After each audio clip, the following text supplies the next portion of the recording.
आपकी पदोन्नति हुई है? ये खुशी की बात है।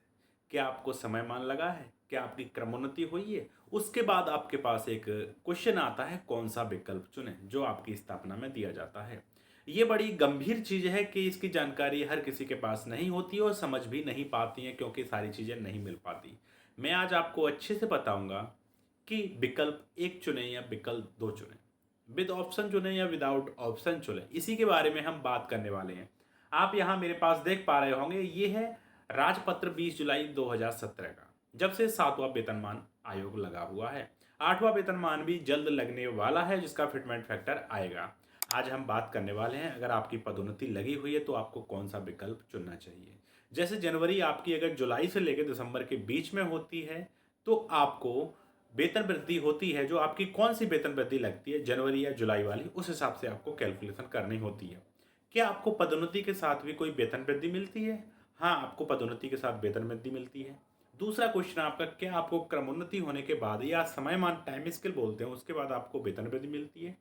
हाँ, आपको वेतन वृद्धि मिलती है। इसका भी आंसर हाँ में है। कैसे मिलती है? क्या उसी लेवल में मिलती है वेतन वृद्धि या अगली लेवल में मिलती है? कैसे एक लेवल से दूसरे लेवल पे आप जाओगे तो फिक्सेशन होगा? ये सभी के लिए बात कर रहा हूँ, किसी भी ग्रेड पे के लिए बात हो रही, चाहे 1900 हो, चाहे 4800 हो, चाहे 5400 या 6800 ग्रेड पे हो। इसमें हम इजी वे में समझेंगे क्या क्या है। पहले मैं बात कर लेता हूँ क्या वेतन वृद्धि मिलेगी या नहीं, इस पे बात कर लेते हैं। इसमें आप देखोगे नियम 13, 1 जनवरी 2016 को अथवा उसके पश्चात पदोन्नति समयमान वेतनमान का निर्धारण।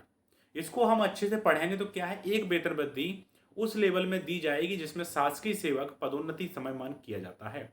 मतलब जैसे मान के चलते हैं आपकी 2400 ग्रेड पे है, उसी लेवल में आपको 6 साल हो चुकी हैं, तो 6 साल में हम यहाँ पे देख लेंगे 2400 ग्रेड पे 6 साल हो जाती है 19,400। देख लिया आपने। अगर आपकी पदोन्नति हो जाती है, जैसे आपकी 1 जुलाई 2026 को आपकी 29,400 आपकी बेसिक पे हो जाती है। आपको जुलाई, अगस्त या सितंबर या अक्टूबर महीने में आपको पदोन्नति हो जाती है। तो क्या किया जाएगा, पहले आपको एक पदोन्नति दी जाएगी उसी में, तो 29,400 से लेकर 30,300 आपकी बेसिक पे हो जाएगी। अब 30,300 को फिर आप अगर 2400 से 2800 में होते हो, 3200 होते हो, 3600 होते हो, उस लेवल में आपका बेसिक कहाँ सेट होता है। जैसे 30,300 है, अगर 2800 में आपकी पदोन्नति होती है तो 30,300 कहाँ हो रहा है यहाँ पे, 30,300, मतलब लेवल 3 में आपका फिट हो रहा है, क्योंकि सेकंड से आप ज़्यादा जा रहे हो, पीछे आप जा नहीं पाओगे, आपको आगे फिक्सेशन कर दिया जाता है। 29,600 से आपका अधिक है तो 30,500 पे आपका फिक्स कर दिया जाएगा और वहां से आपका वेतन निर्धारण इस तरीके से होता है। आप समझ पाए? जैसे इसमें एग्जाम्पल भी दिया हुआ है संशोधित। अगर आप कोई व्यक्ति लेवल 6 पे है, 2400 ग्रेड पे है, उसकी बेसिक है 28,500, मतलब 5 साल उसको पूरे हो चुके हैं। अब उसको प्रमोशन मिला हुआ है तो पहले उसकी एक वेतन वृद्धि निचले लेवल में दी जाएगी। निचला लेवल क्या है, जो 2400 का चल रहा है, तो क्या मिलेगा उसको, 29,400 बेसिक पे मिलेगा। अब यहां से एक वेतन वृद्धि मिलेगी, उसके बाद उसका फिक्सेशन होगा। 29,400 कहाँ फिट बैठ रही है, 29,600 के जस्ट नीचे, तो जो आगे वाला होता है उसको फिक्स कर दिया जाता है। ये तो आपकी कैलकुलेशन हुई किसकी, अगर आपको क्रमोन्नति मिलती है, वेतनमान मिलता है या समयमान मिलता है। फिर से आपका दूसरा क्वेश्चन, अगर आपको समयमान मिल चुका है उसके बाद पदोन्नति होती है तो क्या। एक्चुअल में क्या होता है, जैसे सामान्य शासकीय सेवकों को 10, 20, 30 साल में और 35 साल में चौथा समयमान मिलता है। लेकिन टीचर जो सेवा है, शिक्षक सेवा है, उसको 12 साल, 24 साल और 30 साल और 35 साल में समयमान मिलता है, ग्रेड 1 को छोड़कर। और अगर इंजीनियरिंग सेवा की बात कर लेते तो 8 साल, 16 साल और 30 साल में समयमान मिलता है। ये थोड़े थोड़े अंतर हैं अन्य अन्य सेवाओं में। अगर मान लेते हैं आपके पास पहले समयमान मिल जाता है 10 साल का, आपकी पदोन्नति होती है 15 साल में, तो क्या आपको पदोन्नति का लाभ मिलेगा? हाँ, पदोन्नति में पद का लाभ मिलेगा, आपको वेतन का लाभ नहीं मिलेगा। क्योंकि आप 15 साल में आप समयमान से उस पद पे अगले पे चले जाते हैं, ग्रेड पे अगले वाले पे नहीं जा पाते हैं, तो आपको वेतन का लाभ नहीं मिलेगा और आपको वेतन वृद्धि भी नहीं लगेगी। अगर आपकी टाइम स्किल से पहले आपकी पदोन्नति हो जाती है, तो जो आपको ये कैलकुलेशन मैं डिस्प्ले पर दिखा रहा हूँ, इस हिसाब से आपकी कैलकुलेशन की गणना होती है, आप चाहे कितने भी साल के हो। अब दूसरा ऑप्शन आता है कि अब आपकी पदोन्नति तो हो गई, आपका वेतन फिक्सेशन हो गया, आप विकल्प क्या चुनेंगे आप, ये बहुत बड़ी चीज है, किस तरीके से चुनना होगा। इसी में मैं आप थोड़ा सा एक और बता देता हूं। अगर आप 2 जनवरी से लेके 1 जुलाई के बीच में आपकी वेतन वृद्धि, मतलब आपकी नियुक्ति हुई है, तो आपकी वेतन वृद्धि 1 जनवरी को लगेगी। वहीं आप 2 जुलाई से लेके 1 जनवरी तक 2 जुलाई से लेके 1 जनवरी तक अगर आपकी नियुक्ति हुई है तो आपकी वेतन वृद्धि जुलाई में लगेगी। वेतन वृद्धि होती है, जो इंक्रीमेंट होता है वो साल में एक बार लगता है। लेकिन जब समयमान होता है या फिर आपका पदोन्नति होती है तो आपको विकल्प चुनने का मौका मिलता है। विकल्प कैसे चुनेंगे? जैसे जिनकी जुलाई में वेतन वृद्धि लगती है और उनका जुलाई से लेकर दिसंबर के बीच में प्रमोशन होता है। ध्यान से सुन लीजिए, जिनकी वेतन वृद्धि जुलाई में लगती है और जिनका प्रमोशन जुलाई से लेकर दिसंबर के बीच में होता है, तो उनको विदाउट ऑप्शन, मतलब ऑप्शन ख चुनना होगा। मैं आपको यहाँ पे प्रोफार्मा भी आपको दिखा देता हूँ, जो प्रोफार्मा शासन का बनाया हुआ प्रोफार्मा, इस तरीके से आप विकल्प को देखा होगा, प्रपत्र 2। इसको आप स्क्रीनशॉट लेके भी आप अपने पास बना सकते हैं, लिख के आप अपनी स्थापना में देना होता है, क्योंकि प्रमोशन के ऑर्डर में ये लिखा रहता है कि नियम 13 के अंतर्गत आपको विकल्प भरना ही होगा, वो भी 30 दिनों के अंदर। और विकल्प को एक बार भर देने के बाद चेंज नहीं किया जा सकता है। क्या है ये?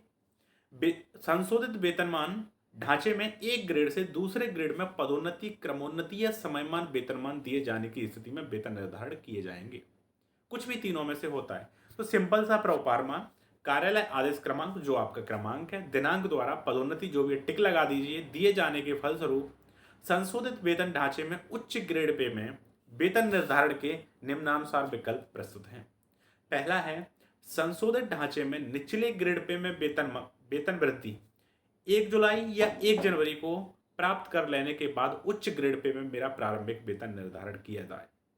तो इसका मतलब क्या है? का सिंपल सा मतलब है, जैसे आपकी पदोन्नति जुलाई में होती है लेकिन इंक्रीमेंट आपको जनवरी में मिलता है, तो उस कंडीशन में क्या करता है कर्मचारी अधिकारी कि पहले मुझे वेतन वृद्धि दे दी जाए जुलाई की, 1 जनवरी की, उसके बाद मेरा जो पदोन्नति का लाभ है वो दिया जाए, तब तक मुझे सेम ऐसा का ऐसा ही रखा जाए।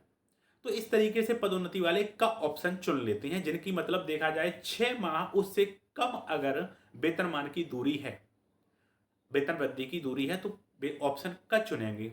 अगर किसी कर्मचारी लोक सेवक की 6 माह से अधिक वेतन वृद्धि की दूरी है तो ऑप्शन ख चुनते हैं। उसके बाद क्या हो जाता है कि ऑप्शन चेंज हो जाता है। जैसे ख में पदोन्नति, क्रमोन्नति, समयमान, वेतनमान दिए जाने के दिनांक को संशोधित वेतन ढांचे में उच्च ग्रेड पे मेरा पुनर्धारण किया जाए। आपका नाम हो जाएगा, आपके पद हो जाएगा, विभाग हो जाएगा, हस्ताक्षर हो जाएंगे।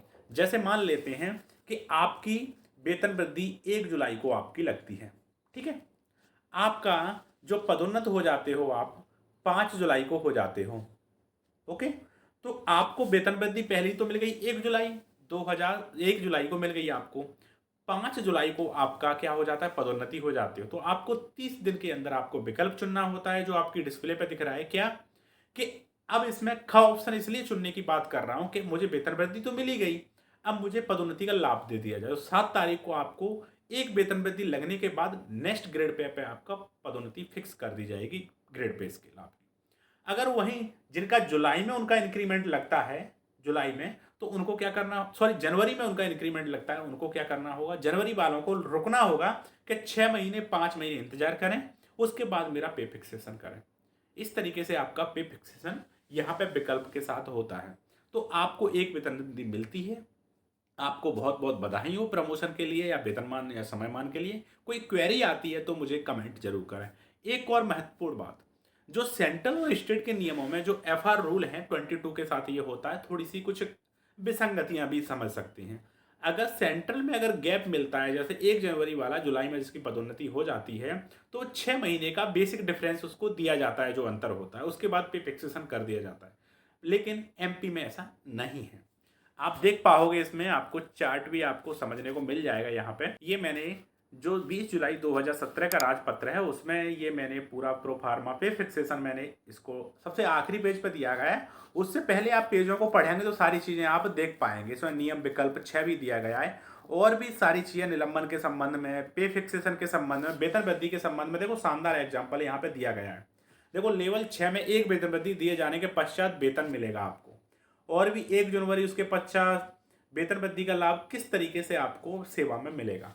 तो साथियों, आपको कोई क्वेरी होती है तो आप कमेंट मुझे जरूर कर सकते हैं। इस वीडियो को अधिक से अधिक लोगों तक शेयर जरूर करें।